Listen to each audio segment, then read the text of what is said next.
because of siblings and children, etc. Now, you would find that the diaspora themselves, and my good friend the doc just alluded to the wheelchair bound or the geriatric folks who want to come back. So let's say, put it kindly, the average age of the diaspora is about 60 years old. Now, when that generation expires or reaches a stage where they can't anymore, where's the value of tourism from diaspora's offsprings in the United States or North America to Guyana? Like Tony's kids, if he has kids over there, or my children or some other folks wouldn't have, if they're born over there, they wouldn't want to come to this country because they really don't know much about this country. So where would the tourism capital come from? Money or the cash or the folks from the North America? Okay, Jonathan, I want to correct a few things. You know, I remember meeting a friend of my mother's who lives in the US and has been there for 50 or 60 years, however long, 50 years. And it was through him I began to understand that the exodus from Guyana actually started in the 50s. Because what happened is that, remember, in those days people would go away for school. Yeah. At those times we were a British colony and you'd go to England. And you would get 6 weeks just to travel up there, and you were gone for months and everything with the boat. Exactly. And so I think as far back as prior to independence, we never really established a mechanism by which people who went away got trained and could come back, and that their skills could be utilized right here in Guyana. So a lot of people would leave, and their skills would more match the country that they were just being trained in, and that's why they stayed. So we've had a problem for a long time. One of the things that's interesting, if you look at the tourism statistics, is that the profile of the visitor that comes, that is traveling for adventure, for horseback riding, a rodeo, going whitewater rafting, all those kinds of things, is not the 60-year-old. It's actually a younger generation of person. Yes, and then there's a whole new group that at last year's Caribbean Tourism Organization State of the Industry Conference, when all the tourism countries in the Caribbean, French and Dutch West Indies, also were represented at that conference. There's a new group called the Millennials, and that is the 18 to 35 age group. That is one of the leading groups today in the tourism industry. Your statistics show that. Absolutely. Excellent. And it's all over the world. These are the guys that have the money. They're well qualified. They've come out of the MITs, the universities. They're in big jobs. They don't have kids. They don't have responsibilities. And hey, they will travel to different places just to have a good time. And there's actually an interesting group just within the Caribbean itself. I don't remember the website, but it's a group of them. And they will take off. Friday after work, they leave work at lunchtime, and they jet off to wherever. They've gone to Barbados, they go to, all kinds of locations. And they're there just over the weekend. Monday morning, they're on a plane back to go to work. The jet setters. That's exactly. So there's that whole group. Then, so you've got that group. When we talk about the 60 plus, and this is where next week we're actually going to a Sea Trade conference. Sea Trade is a trade fair, and we get a lot of mileage by going to trade fairs and marketing fairs, and we do a booth and people learn about Guyana. But Sea Trade, for example, we're targeting this year for the first time, because this is the smaller yachts.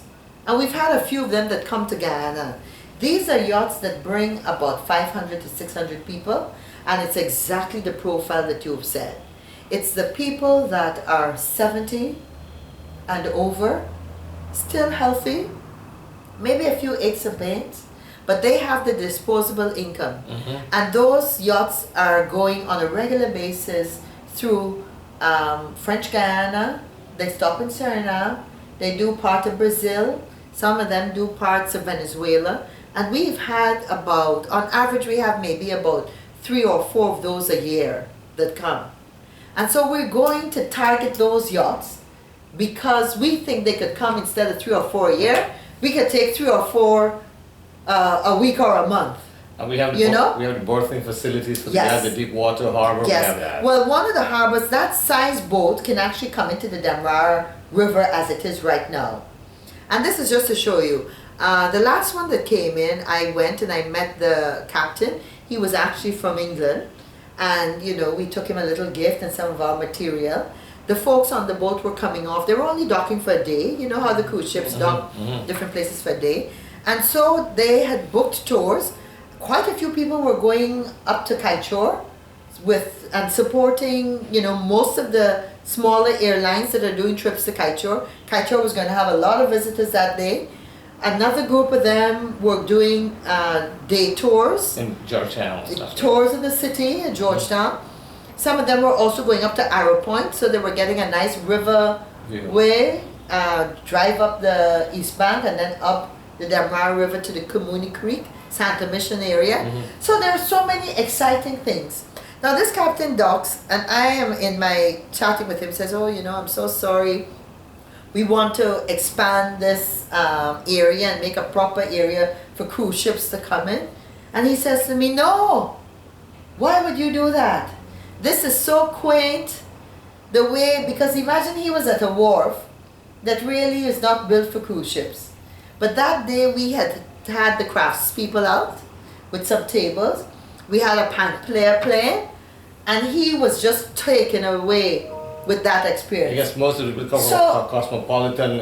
Exactly. So the rustic look. There, exactly. And there I was thinking, oh gosh, you know, we got to get a nice, fancy, shiny wharf and facilities that are state of the art. And he was saying to me, no, please, this is perfect like it is.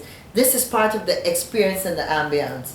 So that's why I say that we are confident that we have a market and people will come. And that's not even to mention the 45% that are coming from the diaspora, that come for a wedding in Guyana, a family reunion.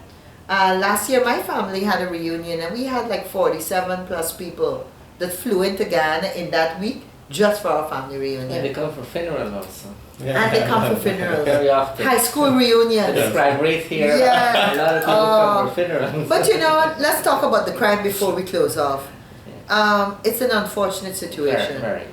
But I want to say that there is crime all over the world, especially in the US and Canada. There is always crime. It's always crime. And one of the things that I'm happy with is that at least in the last 2 or 3 months, in Guyana, I noticed, I've noticed that the police are able to catch them. Yes. The intelligence is there. Yes. And so I know Minister Ramjatan and this government are very, very strong on trying to put a dent in crime. Now what is very sad, and I've said this when I travel and I've done presentations in Canada and New York, if you look at the newspapers, you will see that a lot of the crime is interpersonal violence, where unfortunately in terms of how it involves the diaspora, somebody who's lived overseas or lives overseas is coming to Guyana, they're coming to sell a property. Too many people, clearly, in the neighborhood, in the family, and everybody knows what about it, knows their business. And we've seen these in so many cases.